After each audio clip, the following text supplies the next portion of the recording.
Confidently Speaking. My name is Mallory Jones, and I am a learning and development professional for MK Jones Consulting. When it comes to managing your life at work and all that comes along with it, meetings, presentations, managing up and managing down, my belief is that you know more than you think you do. So I like to help clients tap into what they already know and have them apply it to their career development. I do this because I remember a time when I first entered the workforce, and even instances while I was in the middle of my career, I wish I had direction, so I like to pay it forward and help others avoid any unnecessary stress. Before becoming a consultant, I worked for the City of New York for 20 years, the last 10 as Learning and Development Program Director, where I was responsible for the development of management and leadership programs. I look forward to working with you this afternoon, helping you to see that you already know more than you think you do about communicating confidently. Maureen? Thank you, Mallory. Hi, everyone. My name is Maureen Krabeski, owner of Stand and Speak, LLC, and a staff member at Montclair State University. As a certified life and communications coach, I am passionate about coaching individuals and achieving their highest potential and personal greatness through the art of communication. My corporate career expands over a period of 31 years with Prudential Financial. I earned my Bachelor of Science in Business Administration from Caldwell College, Advanced Communicator Silver and Advanced Leadership Bronze from Toastmasters International, and I am an IPEC certified coach. For those of you not familiar with the acronym IPEC, it stands for the Institute for Professional Excellence in Coaching. And I'll hand it back to Mallory. Thanks, Maureen. This afternoon, we'll discuss how to successfully communicate your strengths and talents during a job interview. So let's just take a moment to reflect on how that sounds. The presentation will focus on power tools that you can use to reap the most benefit during the interview process. By understanding how to use these tools, your body, your voice, and your message, you will be able to easily convey your strengths and talents in a way that resonates with others. The session will last about an hour, and you will have the opportunity to submit questions by typing them into the questions pane of your control panel. You can send your questions in at any time during the presentation. We will collect these and address them at the end of each section. Now, let's begin. I would like to invite you to think about a time when you had a bad job interview. Were you nervous? Did you forget to highlight something special about yourself? Maybe you were asked a question that you did not anticipate, and in response you spoke for what seemed like several minutes and you never quite made your point. Maybe you avoided the question altogether, instead inserting a canned response when a thoughtful answer may have been useful. How did you feel? Feel free to type in one word very quickly. One word to describe your feeling in the questions box that describes that day, how you felt when you left that job interview. After an interview that doesn't go so well for me, I tend to beat myself up and I pull no punches. Words that describe how I feel when I leave an interview that doesn't go so well are stupid, as in, why did I give that stupid response? Embarrassed, especially if I rambled on and lost focus when responding to a question. Depressed. The pressure to find a job is real, and if I drop the ball in any way, I feel bad. And it's hard to keep your spirits up when you feel you have so much riding on an interview and it doesn't go so well. What about cringeworthy? Have you ever had a cringeworthy interview? So my first serious job interview after college was cringeworthy. I interviewed for a lab technician position at a hospital. I really didn't have much job interview experience. I didn't know how to sell myself. I didn't know how to make connections between my school experience and the job I applied to. I didn't know how to provide full structured answers to questions that were asked of me. And as the interview went on, I became more and more deflated. And I expressed this physically through my body. I was slouching. My voice, my pitch went up, very screechy towards the end. And at the end of the interview, I received feedback, and I'm not sure if I asked for it or if the interviewer felt she needed to help me out. But the only positive comment she gave me that I remember her saying to me was, "Well, your suit is nice." And you know, I really did not leave that experience feeling all that great. So like I said, really cringeworthy. And I see some responses here: disappointed, embarrassed for that day. Yes, exactly. Those are some real feelings that come up for you when you go into a job interview and leave and it doesn't come off so great. So what would have made that situation better for both me and the interviewer? Probably the same thing that would have worked for you during your unfortunate interview experience. And that is a clear understanding of how you're communicating and what you are communicating using your body, voice, and messaging. How you physically use your space, how you speak in that space, and how well you structure your message makes all the difference. Whether you're at a job interview, speaking in public, or having a general conversation with your friends, you want to be able to connect with your audience in a way that's meaningful and that has impact. And that's why these tools are so important. So now I'm going to turn it over to Maureen, who will share information that will assist you in becoming a confident communicator. Well, thank you, Mallory. Adding on to Mallory's comments about the importance of using the tools of body, voice, and messaging to connect with your audience, I want to share with you some observations from my own past. As I mentioned earlier, I spent over 31 years working at Prudential Financial. During that time, I discovered that the most critical ingredient in succeeding in the corporate world and differentiating myself from peers was not the number of hours spent in the office, the years of education I acquired, or whether or not I was smarter than others. The key differentiator was the ability to be confident and clear in expressing thoughts and ideas to an audience, whether that audience is 1 or 100. So imagine yourself sitting at the conference table with your VP, and he requests that someone take the lead on a client presentation or facilitate a meeting. The person who is confident in themselves and in their communication skills will accept that request without hesitation. Who will be the one remembered when more challenging or higher profile assignments are being assigned? It certainly wouldn't be the individual who was afraid to raise their hand and take on the assignment of leading that meeting or presenting to a client. And it certainly won't be the others who are sitting around the table, avoiding eye contact, and furiously writing notes on a pad of paper. Some people think that communication and public speaking skills, effective communication and public speaking skills, are those that you either have or you don't. And I'm here to tell you that is not true. Becoming a confident and strong communicator is an acquired skill like any other skill. It's a muscle that can be developed and strengthened over time. All it takes, or what it takes, is focus, effort, and commitment. Remember, to be happy and successful in this life and to reach our highest potential, we must be comfortable in expressing and sharing our unique qualities, talents, and gifts. And today we're going to discuss how we can achieve that comfort level by using our body, voice, and structure. Here's a quote. "What you do speaks so loud that I cannot hear what you say." Ralph Waldo Emerson said that. What you do speaks so loud that I cannot hear what you say. And what he was talking about was, of course, your body. Before you say one word, your audience is making a judgment based on your body, your posture, and your movements. When you're speaking one-on-one, such as in an interview or in front of a group, and you're in a comfortable and relaxed position, that is, your body is open and relaxed, your audience will feel comfortable and relaxed. When you're feeling stressed or insecure, your body is going to be closed off and tense. As such, your audience is also going to become tense and uncomfortable. So I ask you, which audience member would be more open to hearing and receiving your message? Of course, it's going to be the one who is comfortable and relaxed.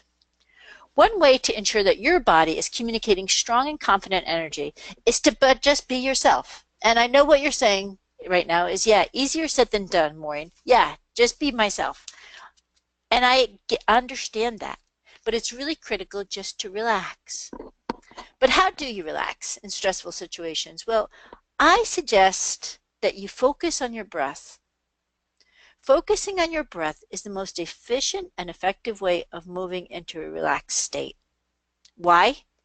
Because it gives you a focus. I use this technique myself during life's most stressful moments, which of course include the waiting period immediately prior to a job interview. How many times have you found yourself in this situation?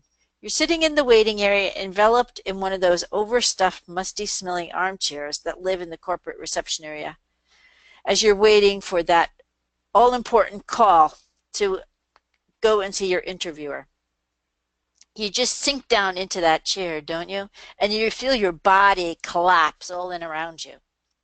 That, coupled with all those sympathetic looks you receive from associates at the firm as they slowly stroll by, pretending to read an all-important email, but actually are just using it as a prop to look at you. You can practically hear them saying, "I'm so glad I'm not them." Talk about stressful situations. Mallory, what thoughts do you have about that? Yes, Maureen. Those moments are the worst.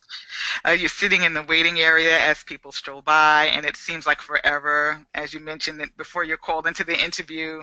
And I like to think of this time as the pre-interview before the interview, when your potential coworkers conveniently have to pick something up from the printer or make a photocopy or get water from the water cooler, and all the while they're sizing you up. And it's really hard not to lose focus when this happens. It could be very, very stressful. You can say that again. And yes, I like that. The pre-interview. This is a good time to think about how you want to position your body, such as your posture, assess your facial expressions, and think about how we use your eye contact with your audience.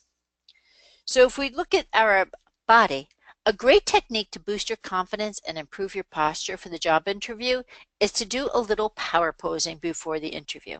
So there's my power pose, the Wonder Woman pose. That's my go-to pose. How do you power pose? Well, first, you have to choose a position that makes you feel powerful and strong. Whatever that position is, it's going to be unique to everyone. My go-to, of course, is the Wonder Woman pose. What you do is you get into the position that makes you feel powerful and strong. Hold it for 2 minutes and then release. Whenever you are entering a challenging or stressful meeting or situation, strike that power pose. Find a private area where you can feel comfortable and safe in striking that pose. Afterwards, you will not only look more confident, but you'll be more confident. This technique was introduced by Amy Cuddy, who is a social psychologist and associate professor at the Harvard Business School. She's conducted research on how a person's body can affect a person's feelings. Again, by putting ourselves into a pose that makes us look strong and confident, it will actually also make us feel that way. I highly, highly, highly recommend you watch Amy's complete TED Talk for additional information and inspiration. It is said that the eyes are the windows to the soul. So to engage and connect with your audience, you must make or appear to make eye contact with them.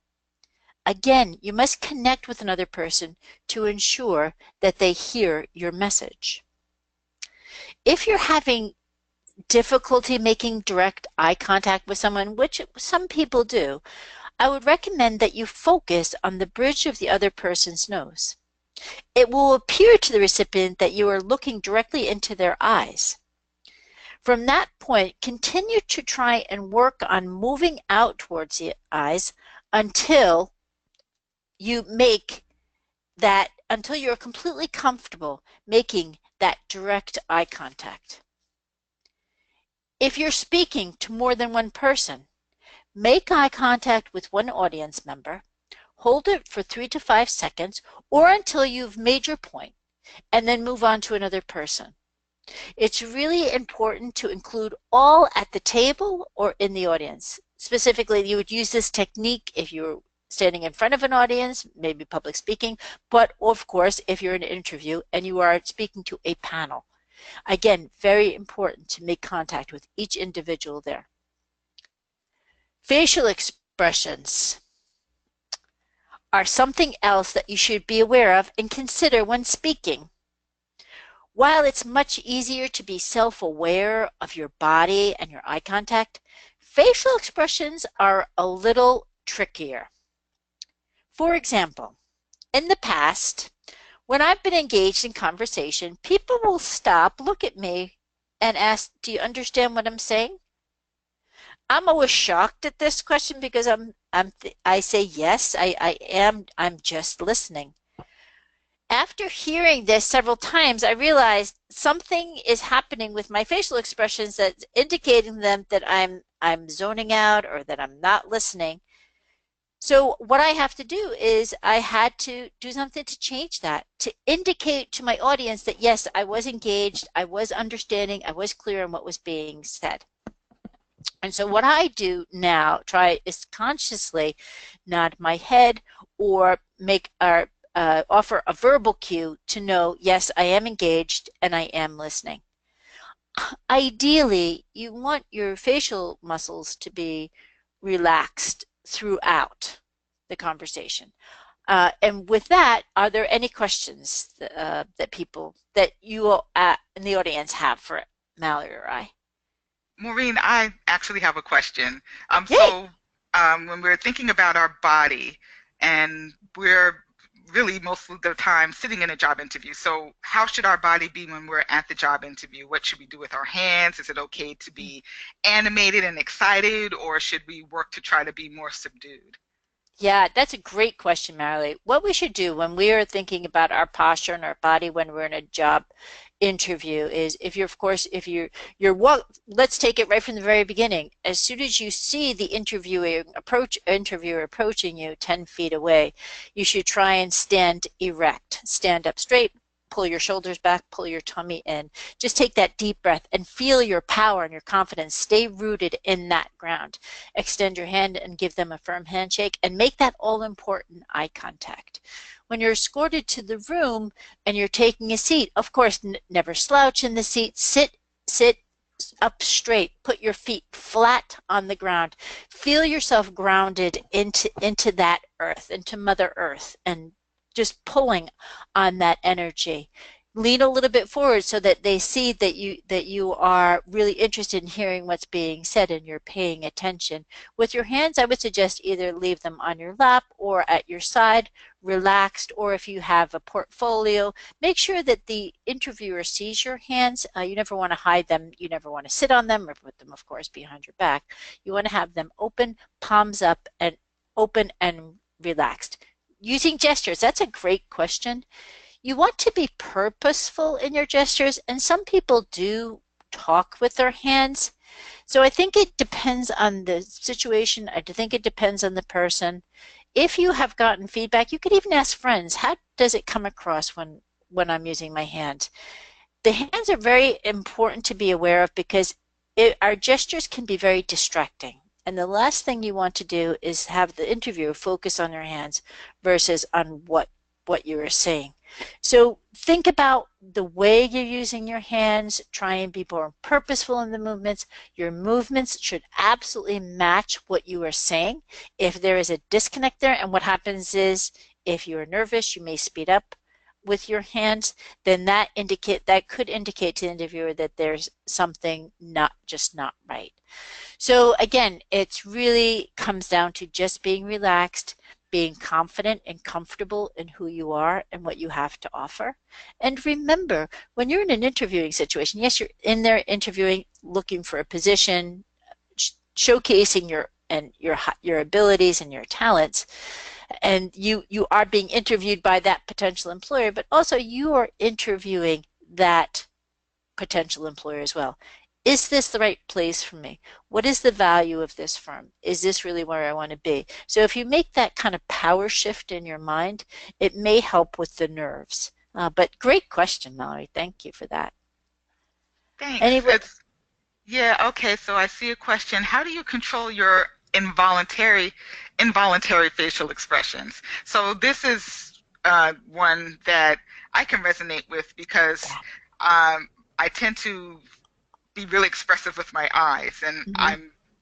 can't really, I can try to control it, but not so much. But how do you control things that are involuntary that you don't really have control over? Hmm. Yeah, that's a good question. If you know, sometimes we think it is more of an issue than it really is. What I would do there is, if you find yourself, if you make an involuntary facial expression and you see a reaction from the person you're speaking to, address it, call it out. Just say, "Oh, I see you reacted to my facial expression." That, and either explain it or just try and that just say, that happens sometimes. I'm very excited, or I'm passionate, or I'm excited to be here. It's best to again, depending on the reaction that you're getting from the other person, should indicate to you what you should say next. The bottom line is, or what you always go back to, is just say the first thing that comes into your mind. Don't try and look for the perfect answer or the ideal answer or what you think the other person wants to hear. Go with what your gut tells you. It will always keep you on the straight path. The problem, what we do is we try and look for the perfect answer, or the answer we think the other person wants to hear. And I'm not sure how many of you out there are familiar with improv, but the golden rule of improvisation, is that you say yes and. So you accept whatever your partner is giving you and you build on that. So with that, with this situation, I think when you have a reaction, say, okay, yes, there is a reaction, and this is what the cause of the reaction, and yes, I understand that I did that and this happened. So it's really just being accepting what happened, not trying to um, not trying to ignore it or trying to justify it, just accepting it. Yep, this is what happens, and we can move on. So I hope that answers your question, Mallory. I think that is the best that we can do, is just really accept and not get uptight or stressed or get too much in our head. Just saying, yep, you know what, it happens. And the person you're speaking to will thank you for it, because without a doubt that's happened to that person. Maybe not facial expressions, but it may be something else. We all struggle with it. We're all human. We all have the same problems, but in different levels. So yeah, Yeah, facial I expressions. definitely agree.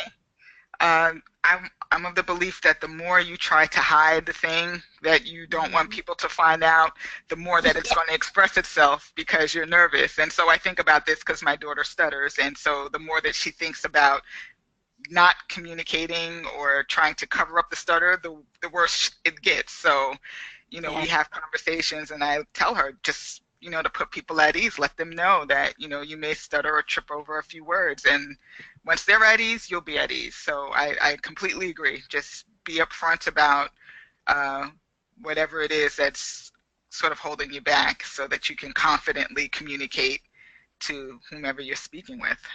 Yeah, a good way to start off the disc the your response is just smile. Just say, oh, laugh or chuckle or smile. If you smile, the other person, you'll immediately get a smile out of that person, because you're just, as I said, you're not going into stress mode, and you're not frowning, or you're not, you're not becoming tense and uncomfortable.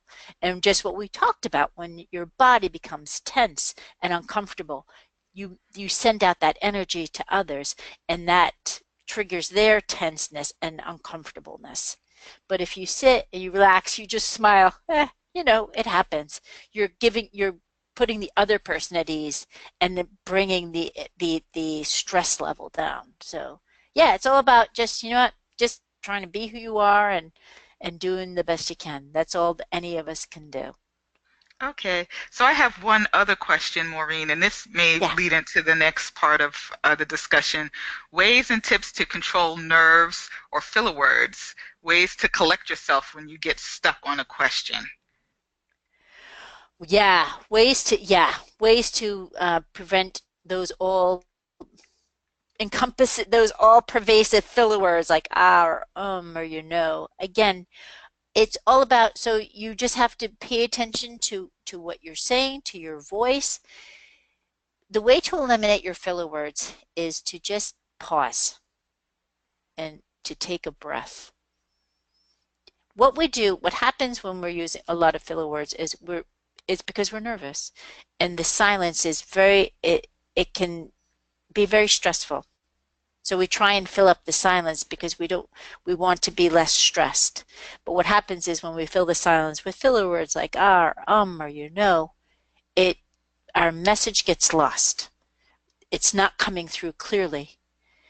And so just as you said, moving on to our next segment, which is a nice segue in, with filler words, is a good, what we're going to do is address that in vocal variety. So now that we're comfortable with our body, and that we've talked about speaking with confidence, and of course now we're going to be talking about speaking with confidence. Similar to your body language, your voice reflects what you're thinking and feeling in that moment. Just as you said with the filler words, when we're tense, when we want to fill up that space, we start speaking. It's imperative, again, I can't reiterate this, and I will say it throughout, imperative that you just be yourself. Try to stay calm and relaxed. Go back to the breath. So the elements of your speaking voice that will convey confidence are vocal variety, pitch, articulation, rate, and volume. So to begin, you may want to assess your speaking voice and record and listen to it. Now, I know that's scary and incredibly disturbing to even think about, but it's really important to understand what your strengths are and where your areas that you want to improve. And understanding your strengths means you can celebrate them, because you all have strengths in your speaking voice, absolutely, without a doubt. Maybe you're already an articulate speaker. By being articulate, your audience can sit back and receive a clear and direct message. They don't have to do any type of work. They don't have to expend any energy on trying to figure out what it is you're actually saying or what your message is. Equally important, of course, is identifying the areas you want to improve. So take, for instance, maybe you speak very quickly. Again, that could be a result of being nervous. You speak very quickly. A good rate of speech is about 140 to 160 words per minute. And of course, when we speak too quickly, our audience doesn't have time to absorb the message thoroughly. Be conscious of your rate of speech in general, and in particular when you want to make a specific point. Now, like power posing, there is also something called the power pause. Be comfortable sitting in the silence when you have just delivered an important point. Now, if we look at our interviewing situation, you want to talk about your talents, you want to talk about your skills, you want to talk about your experiences. If you rush through them and list 2, 3, 4, 5, 6, 7, 8, 9, 10, your interviewer is not going to remember any of them. Maybe they'll remember the first one, probably the last one, but all of them in between, they are not going to recall. So what you want to do is you want to really think about your skills when you're talking about your skills, when you're talking about your experiences. Make sure that you take that important pause afterwards. Again, refer back to the person you're speaking to, watch them, watch how they're processing the information, and pause after a really important key critical skill that you want to emphasize. Give them a moment to sit and absorb that. Really important. The power pause. Easier said than done. Easier said than done. But what you can do is practice, even in your everyday conversations, implementing that tool. What I would suggest is, with your voice, choose one aspect you'd like to improve and focus on it immediately. If you try and if you try to make too many changes at once, you may become frustrated and give up quickly. So choose one thing, and let's go back to the example of maybe you do a lot of filler words, Try and take note of that mentally, or even down on a piece of paper if you find you're saying those words a lot. And then deliberately try to eliminate them from your vocabulary. The best way to do that, again, is just to relax and focus on your words. They will naturally fall away. I guarantee it. Let's talk about vocal variety. Vocal variety is a great technique to use to keep an audience's attention and emphasize important points in a conversation. Now, one way to expand your vocal range is to punctuate your speech or presentation with emotive words. Challenging, excited, valuable, tragic, terrible. Of course, when using these words, also apply the corresponding inflection when speaking them. Again, you're punctuating your speech with these words. As an exercise and practice, read a children's book 10 to 15 minutes each day out loud to help you become more expressive.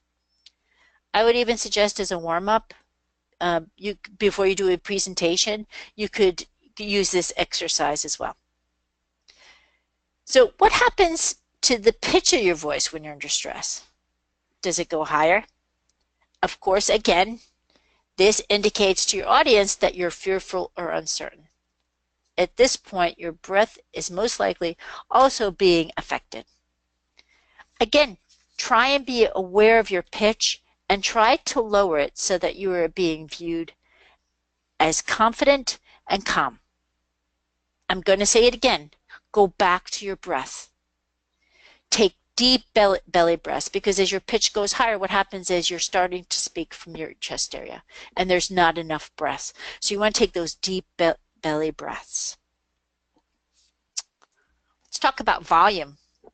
When communicating to a group, again, let's take a panel at an interview. If there are more than one row, always speak to the person in the back of the room. If an audience member or a person is having difficulty hearing you, it won't be long before they disengage, and it will be extremely difficult to recapture their attention. Again, it's about observation and looking for cues from your audience to make sure that they are hearing you. You'll see if someone's straining to hear what you're saying, or perhaps if it's in an audience situation, they're asking someone else if they can hear you, or asking the other person if they could repeat what you said. If you're unsure about your volume, check in. Ask the person, are you having difficulty? What didn't you hear? What can I clarify for you? Or what didn't you hear from me? People always appreciate that check-in from time to time. So before we move on, does anyone have any questions? Maureen, there is a question. Yeah. Says, I am very quiet by nature, and the feedback that I've received is that I need to speak up. And I've tried this during interviews, but feel like I'm talking too loud. Does not feel comfortable. What can I do to learn to speak louder, but also feel comfortable doing it? Yeah, that's a really that's a really difficult one, because if you are naturally a quiet speaker, any movement up the volume range will feel very uncomfortable. However, again, it's like anything else. It's practice in speaking at a louder volume. And so with that, I would say continue to focus on it. Understand that this is a challenge for you, or an obstacle, especially during interviews, and try to perhaps again do the exercise with the children's book and work on speaking at a higher volume.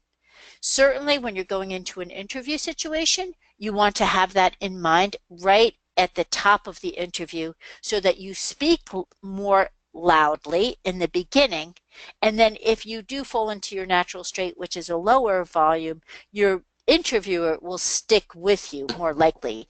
If you go in at a softer rate, it will be very hard to get to a level that you would have if you started out more strongly. The other one is just vocal variety. Think about words punctuating your speech and going up. You certainly don't want to speak at a loud level, throughout, because then it almost becomes you wouldn't be able to capture your audience's attention as much.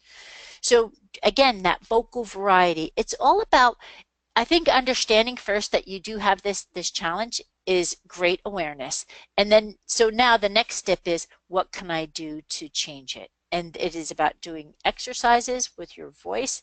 It's about being aware and paying attention. And maybe you can't do it all the time, but maybe have specific times that you want to practice going up in volume. And then um, practice with friends or family or people that you trust. And without preparing them beforehand, saying, I'm going to speak in a louder volume, just go, if you're having a conversation, go to a higher level or a louder volume, and then afterwards ask, what difference did you see? Or maybe the other person would just naturally say, wow, I noticed a difference there. So it really is, it's just about being aware and taking steps to change that. And Yeah, so there's another question just popped up. I've been told I speak fast. I never notice it. Is there any other tips for rate? So so naturally speaking fast. Again, for rate, I think it is, you would want to take breaths in between thoughts. So think about it when you're reading a novel or a biography. When you see the period sign, you would take a breath because the thought is complete. So think about it that way. Think about when you're communicating, you want to communicate in sound bites or in thoughts, and force yourself to take that pause. Again, vocal variety would be helpful there, but again, or if you are a naturally fast talker, as long as you're clear and your message is getting across, it won't be, it isn't too much of an issue. So if you're getting specific feedback, you're talking way too fast and I'm not getting your message, then of course you have to take steps to correct that. Now, again, with the volume situation, when you're checking in, I would recommend doing that as well. Check in with your audience or the person you're speaking to. If you're speaking quickly, check in with your audience. Okay, we just had this conversation. What did you take away from it? What was my message? That would be a good gauge for you to make changes if necessary. If that person can't tell you what you just said to them or the message that you wanted to communicate to them, then there's an issue. There's the obstacle. We communicate in order to convey a specific message, to call for a specific action. Our audience may not be able to, if they're not receiving the message clearly, if they're not going to take the steps that we wanted them to take, then we have to adjust our style and our speaking rate. So again, it's all about checking in and getting that all-important feedback on what they're hearing. Yeah, one of the things too that I read, and I can't remember where I received this information, but for people who speak quickly, you can use the metronome. How the musicians use the metronome to keep time with the song. Yep. I think you can use a metronome also and set it at a rate so that you can begin to practice pacing yourself at a slower rate. So that's a tip that I've heard about, that people who speak very quickly can use to practice slowing down their rate a little bit. Yeah, that's good. That's a great point, Mallory. It's about finding your own rhythm, right? We all have our own rhythm and our own speed. So yeah, I think that's a great point. Yeah. So I don't see any other questions. So I guess we can move on. Yep. So I think you are going to be talking about structuring your message. Yes, I am. And so thank you for your questions, and I'll move right into structuring our message. So in addition to the proper use of your body and voice, the message you convey is just as important. And it is essential that you craft your message in a way that will resonate with others. So the good news is you have all of the information you need at your disposal. Because you know yourself better than anyone, you are essentially the content expert, and you can speak to your talents and strengths in a way that no one else can. You have everything you need to deliver a clear and meaningful statement that has impact. So the next step for you is to practice using this information to craft a message in a way that will resonate with the company or the organization that you're interviewing with. In this case, I find using templates extremely helpful. A template is a great tool that provides structure to your message. It can keep you focused so that you stay on message. You can ensure that you answer the questions that are being asked of you. And it also allows you to hit the key points that you want to hit and offers flexibility so that your answers don't sound canned or rehearsed.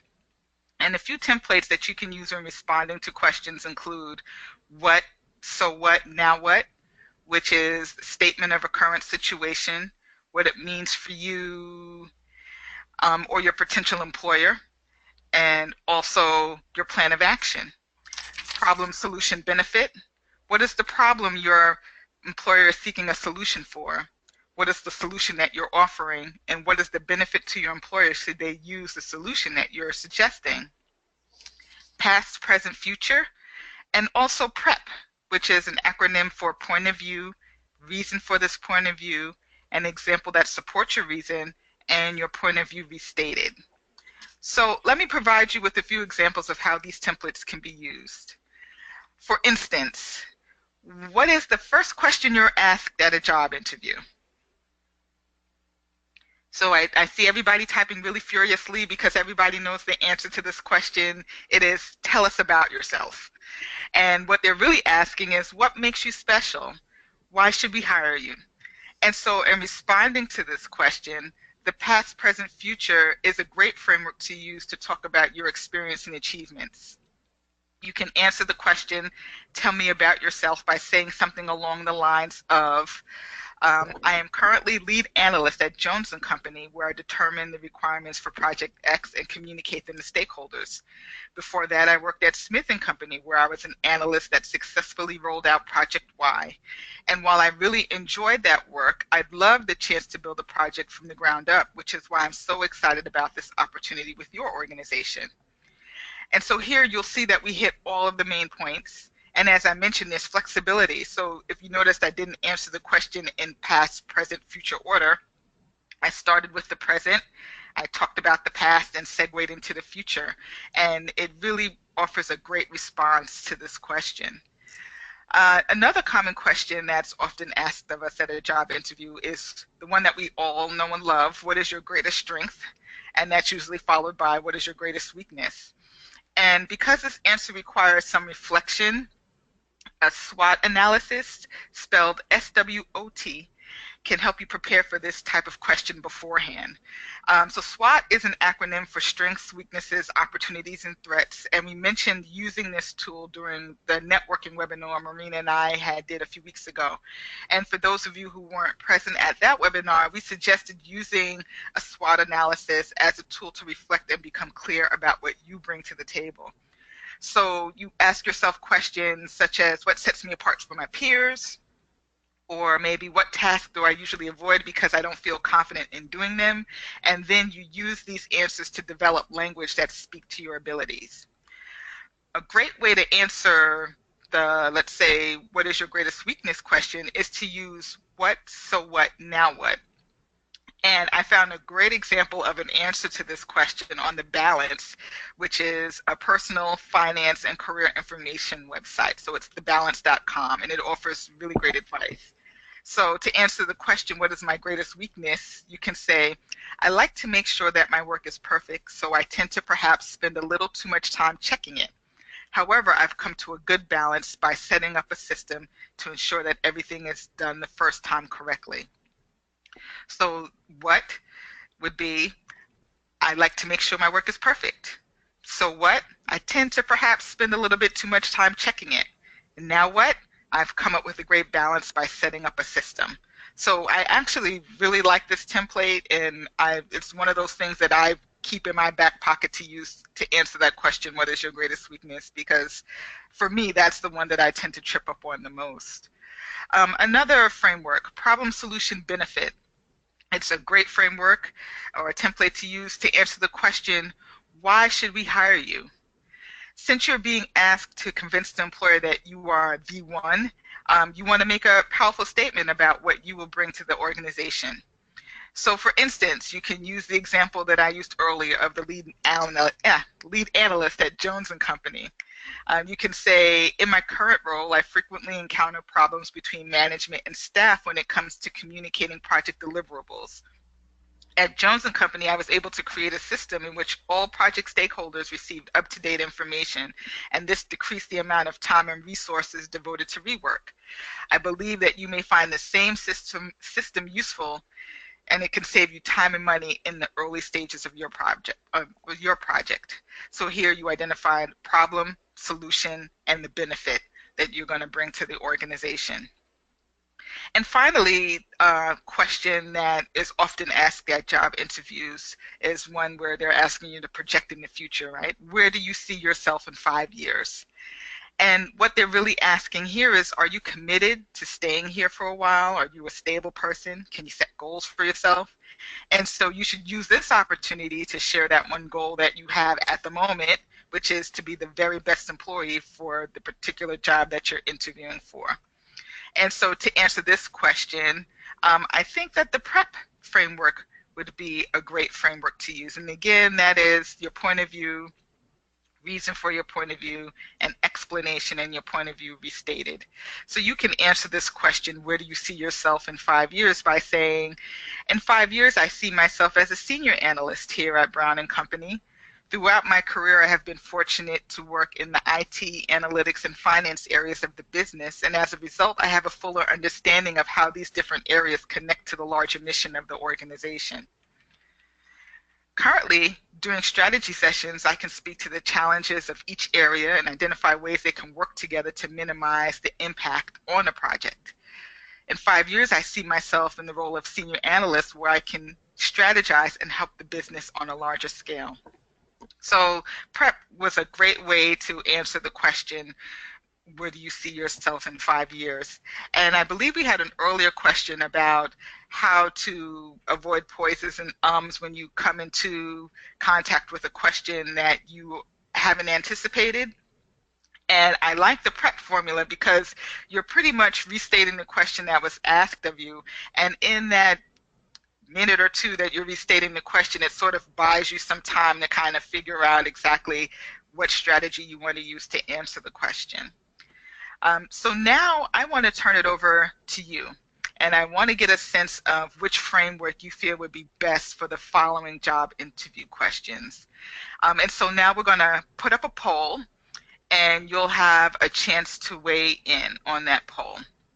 You'll have 30 seconds to answer. So first poll question, why are you interested in working here? Would you use PREP? What, so what, now what? Problem, solution, benefit? Or past, present, future? And here they're saying, well, what they're asking you here is, how dedicated are you? Do you have a passion for this work?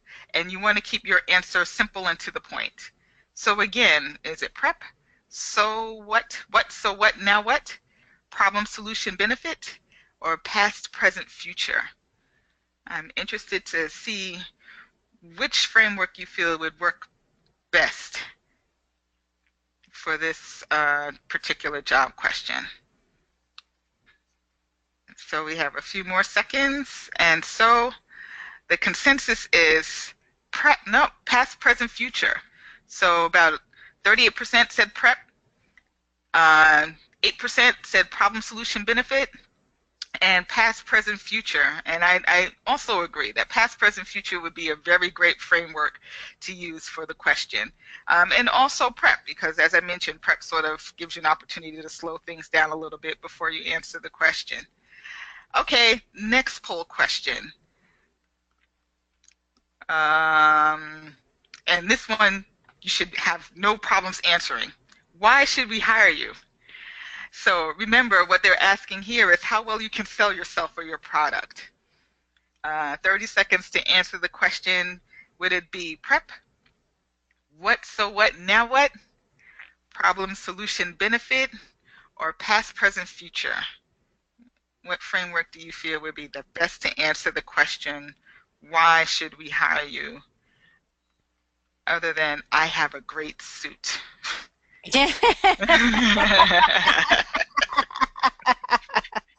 You You need an dressed for success, Mallory, that's for sure. exactly. Good thing you So have good taste. hire me for my great taste.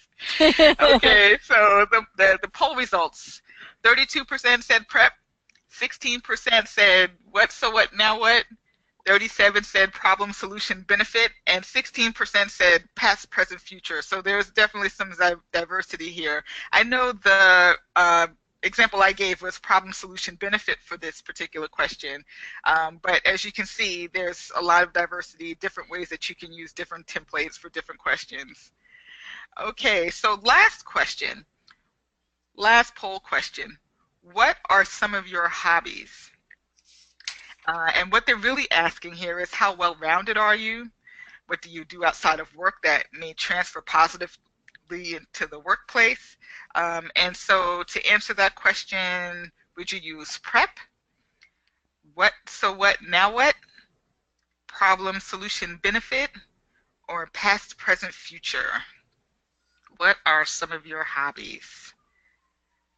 That's also a tough question, right? Because you're in job interview mode, and then you just sort of have to switch into what you like to do in your personal life. So, um, Yeah, yeah, that's something that you'd probably have to prepare for too before you walk into the room. yeah. So, let's Some see. people some people are Yeah, not comfortable sharing, that kind of personal information either. So yeah, that's a good point about thinking about what you want to share. exactly, exactly. So, poll results: 35% of you said prep. 60% said what, so what now what? No problem solution benefit here. Past, present, future. So as you can see, there are many ways that you can use these frameworks for each job interview question. And I don't personally believe that there is a right or wrong answer to which framework to use. There are definitely some that are better suited for particular job interview questions, but I feel that the key is to be comfortable using it so that it sounds natural. So if you're somebody who just sort of has to think a little bit before you answer each job question, maybe even just restating the question and not using the whole prep formula can work for you. So again, having a structure to answer job interview questions really does help you stay on message, and it also allows you to highlight your talents and skills in a meaningful way. And so now I'm going to turn it over to Maureen to wrap some things up for us. Well, thank you, Mallory. To conclude the presentation section of this webinar and to encourage you to continue with your efforts in becoming a confident speaker, I'd like to leave you with some inspiring words from the book Zen and the Art of Motorcycle Maintenance by Robert M. Pirsig, which is a story of a father and his young teenage son who one summer travel across the northwest part of America by motorcycle. The father and son are in the middle of a camping trip, climbing a mountain, and they've just finished taking their first break of the day. As they start off again, the father states, "Mountains should be climbed with as little effort as possible and without desire. The reality of your own nature should determine the speed. If you become restless, speed up. If you become winded, slow down. You climb the mountain in an equilibrium between restlessness and exhaustion. Then, when you're no longer thinking ahead, each footstep isn't just a means to an end, but a unique event in itself. This leaf has jagged edges. This rock looks loose. From this place the snow is less visible, even though closer. These are things you should notice anyway. To live only for some future goal is shallow. It's the sides of the mountain which sustain life, not the top. Here's where things grow. But of course, without the top you can't have any sides. It's the top that defines the sides. So on we go. We have a long way. No hurry. Just one step after the next." And with that, I'd like to open it up for questions. So I do see a question, Maureen. The question is, English is my second language. I am often very self-aware of certain slang I have in speaking English that sometimes gets in the way of being confident. Is there a strategy to be less self-aware of my own speaking? So I remember when we were working with the students at Berkeley, Yes, they had that issue also where English yes, was not their first language.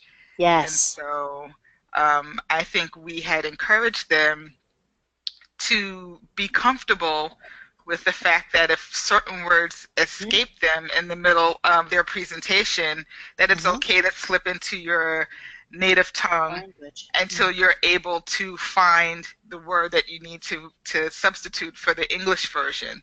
And you know, I've definitely heard presentations where people have were speaking and then they use the Spanish word and they say, you know, this is the Spanish word for, and what is, they'll even ask, what is the English word, or until the Mm-hmm. word comes present for them, they'll kind of go back and forth, but explain this is the word that I'm using right now. Yeah, you know what? Yes, you're absolutely right, Mallory. And you know, another point I want to bring up about that is that Alan, who is a professor we were working with, it came out in conversation. What happens is when an individual comes to this country, English is their second language. I think the general feeling is that they're of course they're not as skilled in speaking that second language as they are their first, and people feel that they're being viewed differently by the native English speakers. However, as a native English speaker who doesn't speak another language, I'm always super impressed by someone who comes to this country either and has the ability to speak English. And so maybe perhaps just even take looking at it from that point of view. It's not that you're so much lacking the ability to speak perfect English. It is the the great effort and commitment you have taken to learn this second language, to live in this country, and to communicate with others. Maybe that would help you to boost your confidence rather than think there's a lack. Just think of the abundance that you have. And Mallory is absolutely right. If it really is, if you're getting stuck, just speak it in your own language, and then explain to the person you're speaking to. This is, the way I would say it in my language. This is the way I would speak it in English. So it would just give you that boost of confidence. But again, I have the utmost respect for individuals who come to this country from other countries and learn this language. It is not an easy task, and it takes it takes a long time. And I think that just again, throughout this whole presentation, we've given you tips and techniques. It takes time and effort, but most of all, patience with yourself and understanding that you will get there in due time. Don't be hard on yourself. Don't think that, because something isn't working out perfectly, that you can't get it. Of course you can. As I said, it takes time and commitment and just making it a part of your everyday life, your everyday language. Okay, Maureen, I have one last question. It looks like Yeah. I love wearing jewelry, and I never know if it's okay to wear it at an interview. Is it okay Yeah. to wear jewelry when we're at an interview, or should we not wear jewelry? What are your Well, thoughts? so my thoughts are yes. I think if jewelry is part of your style and you enjoy wearing it and it gives you confidence, absolutely. What I would caution you against is wearing any jewelry that makes sound. So going back to body, and if we're making gestures, if you're making a lot of gestures and you're wearing bangles, they're going to start clanking and making noise. And what happens when you make noise? That's a distraction. So you're trying to showcase and highlight your talents and your abilities to your interviewer. They can't hear that message if there's a lot of noise going on with your jewelry. So the bottom line is, yes, you should absolutely wear jewelry. Edit yourself with your jewelry. If if you're going out into a social situation or you're with family or friends, you can wear whatever you want, how much whatever you want. But considering, if you're going into an interview situation, consider your audience. And I would even take it further, depending on the environment you're going. Is it a conservative environment? Is it more an open environment? So take that into consideration. Who is it? What company are you going to be interviewing with? What are their values? And then based on that, think about how you want to present yourself, because it's a total package. What jewelry do you want to wear? So yes, definitely yes on the jewelry. However, edit yourself and just be aware of who you're speaking to, how it will impact your message when you're delivering it. Mallory, what's your thought?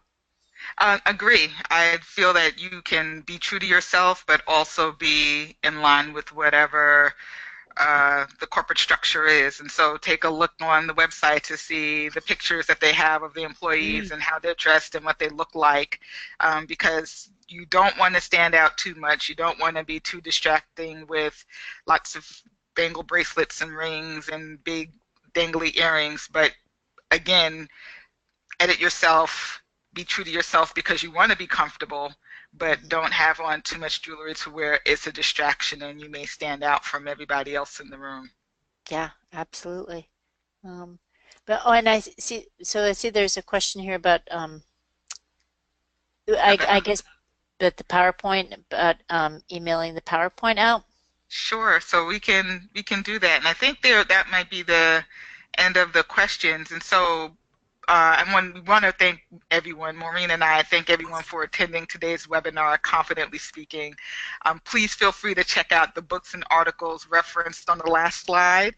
They can prove to be helpful to you as you plan your communication strategy for your next job interview. And should you need to contact Maureen and I for additional questions or support, Maureen and I do this live. And so if you're interested, you can reach Maureen and I at standandspeakcoaching@gmail.com or mkj@mkjconsulting.com. This webinar was recorded and will soon be archived on the YouTube channel at MSU Career Workshops. And so you could probably access the slides there, but I believe we can send them out PowerPoint as well. And once you leave today's webinar, you'll receive a survey on the presentation.